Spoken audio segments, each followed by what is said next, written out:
Okay, it's Lakshmi sir. आज हम लोग स्टैंडर्ड 11th का अकाउंटेंसी के अंदर लेसन नंबर 4 में हम लोग क्वेश्चन नंबर 7 बात कर रहे हैं। क्वेश्चन नंबर 7 अगर आपका टेक्स्ट बुक में जाएंगे तो पेज नंबर 103 में आपको एक क्वेश्चन मिलेगा, उधर से हम लोग आगे बात कर रहे हैं। तो right journal entries in the books of Pushkar, तो इधर हम लोग लिखेंगे जर्नल ऑफ पुष्कर, इधर आएगा डेट और पर्टिकुलर्स, एलएफ, डेबिट रुपीज और क्रेडिट। ठीक है, तो फर्स्ट वन क्या बता इधर 2014 फरवरी 1 क्या है, ड्यू टू एडिशनल रिक्वायरमेंट। क्या होता है एडिशनल रिक्वायरमेंट? एडिशनल रिक्वायरमेंट मतलब क्या होता है और ज़्यादा की जरूरत। एडिशनल रिक्वायरमेंट मतलब ज़्यादा की जरूरत होने की वजह से, फंड ज़्यादा जरूरत होने की वजह से 12% loan borrowed from Ram. Loan borrowed मतलब लोन लिया मैंने कि मेरे को जरूरत है था पैसा, तो मैंने लोन लिया और उसका लोन कितना परसेंट है, 12% का इंटरेस्ट मुझे देना पड़ेगा, मतलब साल का 12%। तो लोन लिया बोला फ्रॉम राम, कैसे पता चलेगा सर? ये फ्रॉम राम, राम से लिया, तो लिया तो मेरे को क्या आएगा, मेरे पास पैसा आएगा। तो cash come into the business, come into the मतलब real account. Debit what comes in, credit what goes out. तो डेबिट क्या है, व्हाट कम्स इन, तो कैश आ रहा है, तो कैश अकाउंट डेबिट 2। तो 2 में क्या आएगा, कैश आ रहा है तो मेरा कुछ दे रहा है, कुछ नहीं दे रहा, लेकिन मेरे को कैश कौन दे रहा है, लोन कौन दे रहा है, लोन दे रहा है राम। तो राम इज द गिवर, तो पर्सनल अकाउंट में आ जाए, जहाँ पे रिसीवर और गिवर आता है वहाँ पे पर्सनल अकाउंट आता है। तो credit the giver, debit the receiver, credit the giver. तो अकाउंट के अंदर क्या आएगा, गिवर आएगा। तो कौन है वो, राम। तो 12% लोन फ्रॉम राम, ऐसा आपको लिखना है क्योंकि हम लोग लोन ले रहे हैं, इसमें लोन फ्रॉम राम, लोन इसे लायबिलिटी होता है, तो लोन फ्रॉम राम आपको लिखना है इधर, और परसेंटेज भी आ जाएगा तो कोई आपको दिक्कत इन फ्यूचर में नहीं है। तो ये हो गया 20,000। हम लोग लिखेंगे by cash 12% loan borrowed from Ram. ठीक है, उसके बाद क्या है number 3, 8,000 lent to Lakshman at interest rate of 8%। Lent to क्या दिया था, 2 है, 2 मतलब मैंने दिया। आप कभी भी अगर लेटर्स लिखते हैं, फ्रॉम मतलब इधर से जो जाता है से, फ्रॉम से कहाँ से, और 2 मतलब कहाँ पे, जाना कहाँ पे हो।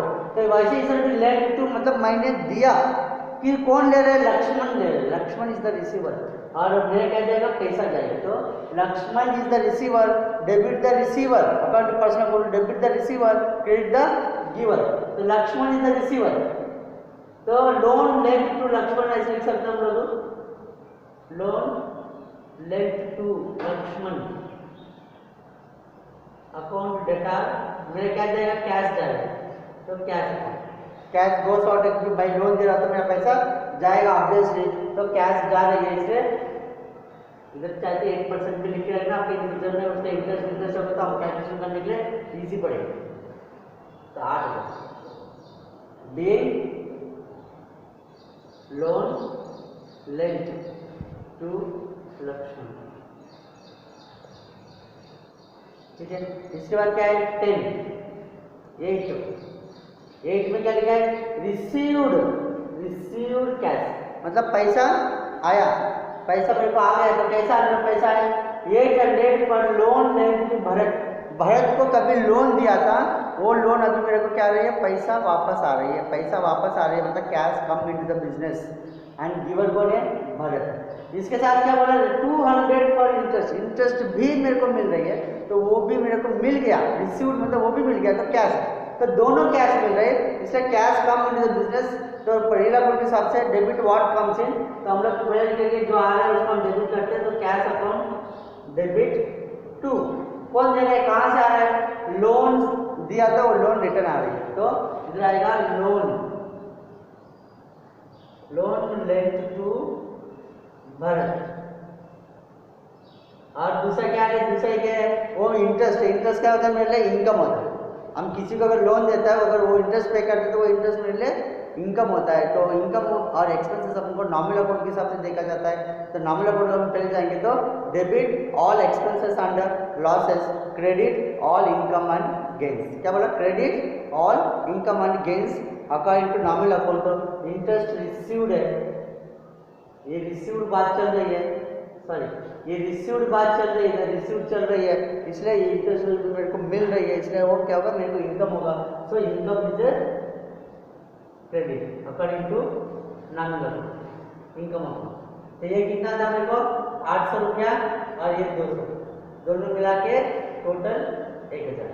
इधर हम लोग लिख सकते हैं being loan lent to Bharat is received with interest। ऐसा हम लोग दोनों भी साथ में लिख सकते हैं। इसके बाद हम देखेंगे 10th one. Okay, 10th one में क्या बोल रहे हैं? 5000 कितना? 5000 रिटर्न, मतलब वापस दिया, return back to Sita. Sita को दिया मैंने 5000, मैंने सीता को वापस दे दिया। For borrowed loan, borrowed loan मतलब मैंने लोन लिया था उससे, कभी लिया था पता नहीं, लेकिन लिया था वो लोन, अब मैं वापस कर दिया उसको। 5000 रुपया है और उसके साथ में मैंने 400 रुपये इंटरेस्ट भी पे किया। तो मैं पैसा लोन जो लिया था वो वापस दे रहा था, पैसा दे रहा हूँ। पैसा दे रहा मतलब पैसा मेरे से जा रही है, तो what goes out, reel account के हिसाब से credit what goes out. Reel account के हिसाब से क्या करते हैं? जो जाता है उसको क्रेडिट करते हैं। तो कैश जा रही है तो कैश को क्रेडिट करना है। और दूसरा कौन है?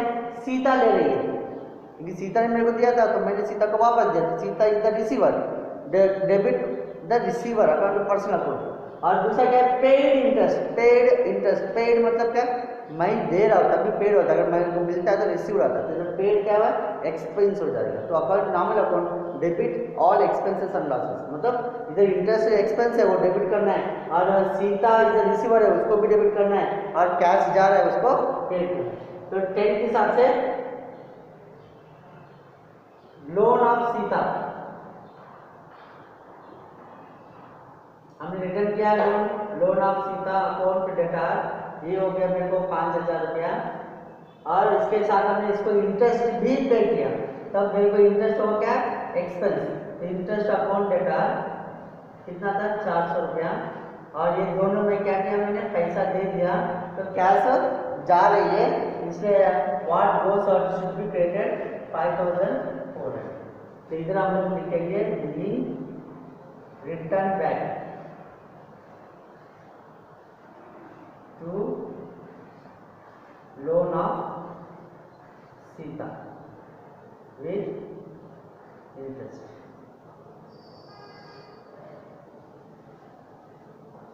ठीक है, इसके बाद क्या है? 12 interest received interest 200 for loan lent to Kaushal. Kaushal को लोन दिया था, वो लोन का इंटरेस्ट मेरे को मिल रहा है, सिर्फ इंटरेस्ट। हाँ, तो कैश आएगा, तो cash account data to interest, interest is income.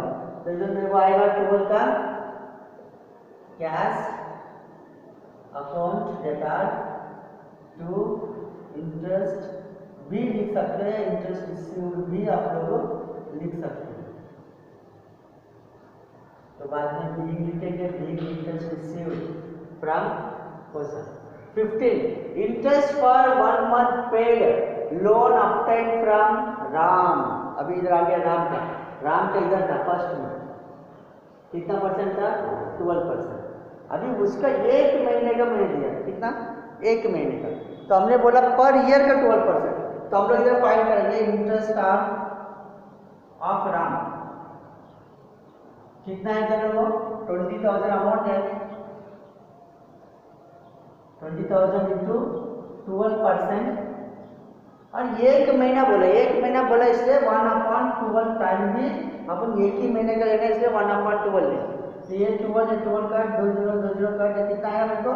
200 रुपया है। कौन कर रहा है? मैं क्या कर रहा हूँ? पेड कर रहा हूँ। पेड मतलब एक्सपेंस। तो इधर भी मेरे को सेम आएगा, इंटरेस्ट में जा रही है, interest paid account data to cash कितना? 200। ठीक है। ये भी हम लोग इधर बिलिंग लिखेंगे, जो भी रहेगा वो 15 टाइम कितना है वो 15 है, तो उधर भी हम लोग बिलिंग लिखेंगे वापस। अब 18 75 rupees became receivable for interest on loan of Lakshman. Receivable मतलब आना बाकी जो भी होता है वो मेरे लिए एसेट होता है, और इंटरेस्ट क्या हुआ अगर मेरे को मिलेगा तो ये वो इनकम होता है। तो अब उनको आया नहीं है, आना बाकी है, तो जो नहीं आया था उसको हम क्या करते हैं, ये रिसीवेबल, पेएबल, अनपेड, प्रीपेड, ये पर्सनल कोड के हिसाब से होता है। तो पर्सनल कोड के हिसाब से इसको हम लोग क्या करते हैं, डेबिट करते हैं। तो इंटरेस्ट रिसीवेबल लास्ट वन है 18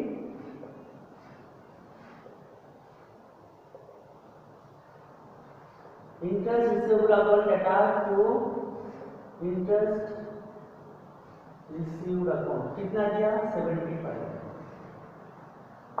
ओके, तो जब भी अनपेड होगा या प्रीपेड होगा तो आपको इस तरह से लिखना है इंटरेस्ट रिसीवेबल आना बाकी, इसलिए अगर देना बाकी होगा तो रिवर्स हो जाएगा टू इंटरेस्ट रिसीव्ड। ठीक है, तो इसका का जनरल एंट्री है क्वेश्चन नंबर 7 का है, इसका का जनरल एंट्री लिखना है और लास्ट में ये सबको टोटल करके आपको लास्ट में टोटल लिखना है। इधर मेरे पास प्लेस नहीं है इसलिए मैं टोटल नहीं लिख पा रहा हूँ, लेकिन आपको इधर टोटल लिखना पड़ेगा। कितना होता है 20, 28, 29, 34, 870 का टोटल कितना आएगा सर 34,870 आप लाइन करके 34,870 उसका टोटल भी आपको लिखना है। इस तरह से आपको हर जनरल एंट्री करना है। तो आगे जाके इसी के अंदर अपन को जीएसटी भी आएगा, तो जीएसटी को कैसा करना है हम लोग उधर देख लेते हैं। उसमें इनपुट जीएसटी आउटपुट जीएसटी दो तरह का जीएसटी आएगा, तो जब वो जीएसटी का टॉपिक आएगा हम उसके बारे में थोड़ा सा डिस्कशन करेंगे, उसके बाद उसके ऊपर सम हम लोग करेंगे। ओके।